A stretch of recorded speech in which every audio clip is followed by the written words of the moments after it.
What's up, guys? Welcome back to the channel. Another day here of me working on the cars. It's a really hot day here in Texas. Basically what I've been doing, finally got the AC belt replaced on the black Camaro, so it's not squeaking anymore. I'm not sure if you guys saw in my previous video, I had this squeaking coming from the engine, and it turned out to be my AC belt. Replaced that. This car's good. No more squeaks. She runs great. I actually went ahead and closed my cutout, so it's way quieter right now. I also did some things on this car. So basically we're just waiting on a tune for this car. I went ahead and put my Corvette valve covers on there, or my Corvette covers on there. My Founder's Tower brace. The last video you guys saw that I was basically waiting on a tune for this car, so I went ahead and removed the computer. So how you removing the computer on this car is real simple. It's just like an 8. There's 2 bolts right here. You just take them off. You pop off the harness here, and then here in the bottom it's gonna have 2 more bolts, which are 10s. You just take them out, and then you just kind of wiggle the computer in and out. You just take it out. The reason why I took it out is basically because I shipped that computer to a tuner called Frost. I believe he's out of Virginia. So I went ahead and shipped that computer. It's been about a week, so I should receive it in a couple of days, and this car should be running. I cannot wait. The last video you guys saw, this car, we finished up the exhaust on it. That's basically the last piece of the puzzle, so we can get this car on the road. But basically what I'm gonna be doing, the truck, we haven't really done much to it. It's been great. It's been a daily driver. I mean, it's been great. So basically what I'm doing, this video is just gonna be me introducing the engine build, is what I call it. So what we're doing, we basically took the Ls1 out of that car. We took it and I disassembled it. I tore it all the way down to the block. So I'll actually show you guys, and I actually have a transmission that I'm gonna be building as well. That transmission right there, the block is actually right there. I have it all covered up, and I have all the parts in the little garage area. Basically what we're gonna be doing, we're gonna be sending that block to the machine shop to see if it can be rebuilt. We're gonna rebuild it with forged rods, forged pistons. I'm gonna send the heads to Texas Speed. We're gonna port the heads, and it's just gonna be a build, and I'm gonna be documenting it. So this is gonna be the first part of the build.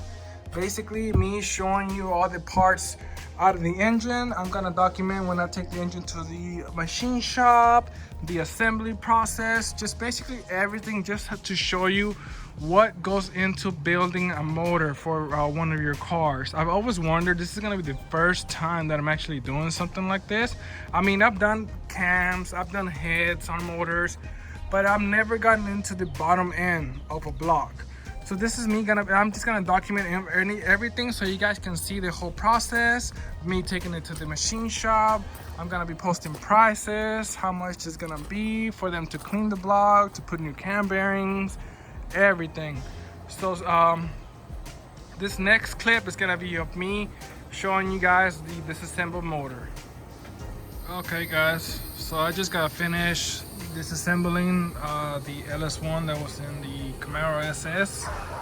I didn't really film me disassembling the engine, but it's basically straightforward. I mean, it's not hard, and there's plenty of videos on YouTube that basically shows you how to do it. Going through the motor and basically looking at the parts,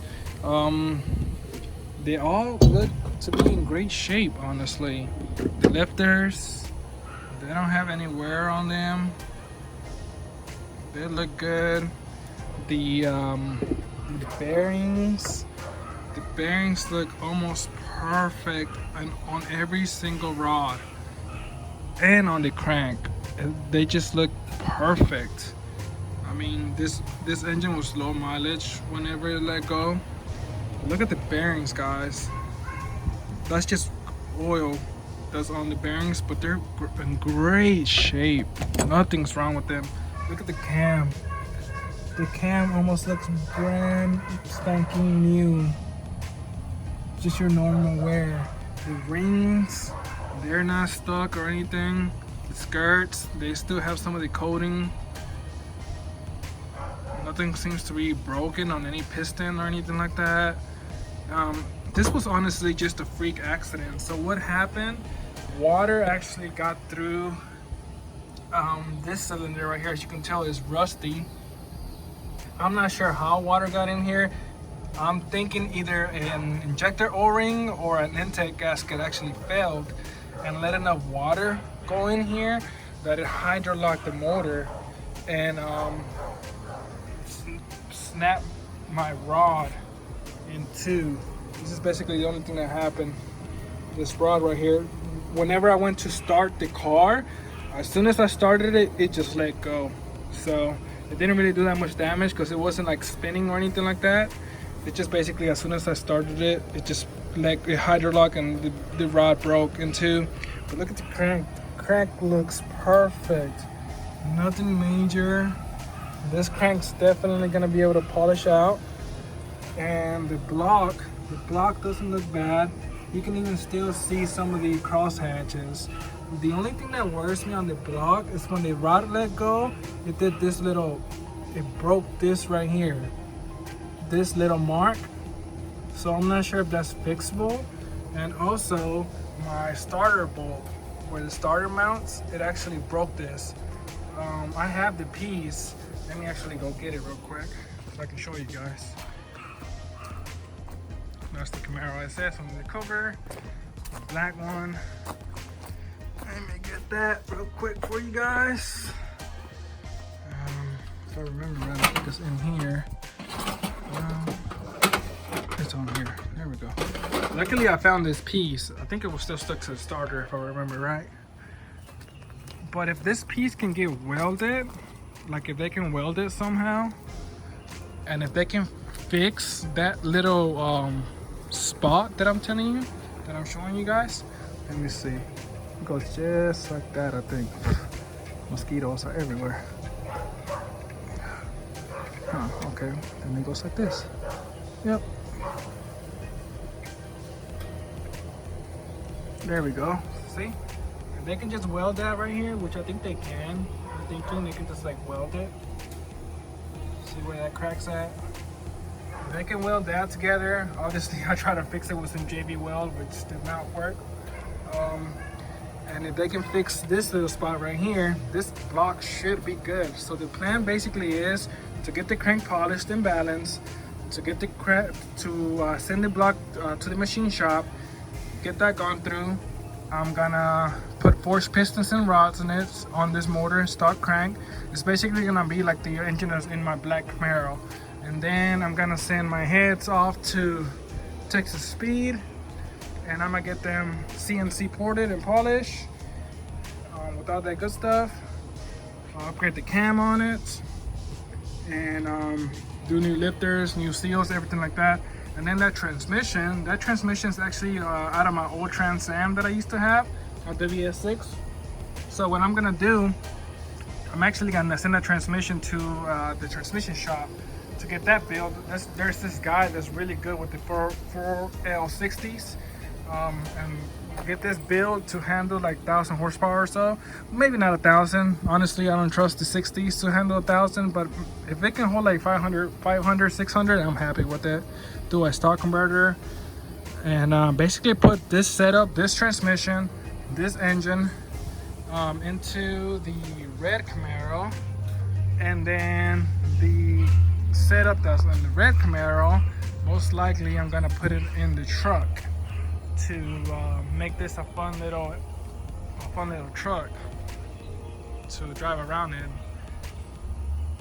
Or I might just decide to get a whole new project and just do the swap into that project.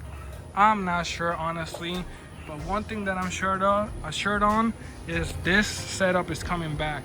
The reason why I want to put this engine back on the red Camaro is because this is the original motor that the red Camaro came with.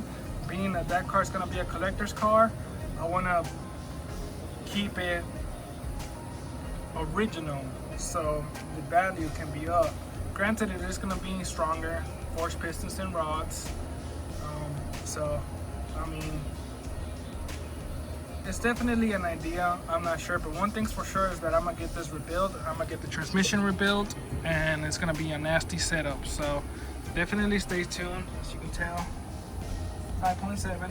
Stay tuned. Follow this build. I'm gonna try to document as much as I can the whole build process. Me taking it to the machine shop, getting it built, sending it somewhere to get built. I'm not sure that I'm gonna have the machine shop build the bottom end. I don't think I'm gonna do it, or who knows? I might do it. The disassembly actually wasn't that hard, so I mean, it'll be. I've never done anything like this, so definitely it'll be a learning experience for me. I mean, that's what this whole hobby is about. So I don't know, but definitely stay tuned. I'll try to document as much as I can the whole build process of this motor, of the transmission, of me putting it in whatever vehicle I decide to put it in. We shall see. We shall see what the future holds. So thank you guys so much for watching. Please remember to like, definitely subscribe. There's plenty more content to come, and don't forget to follow me on my social media, A Building Process on Instagram.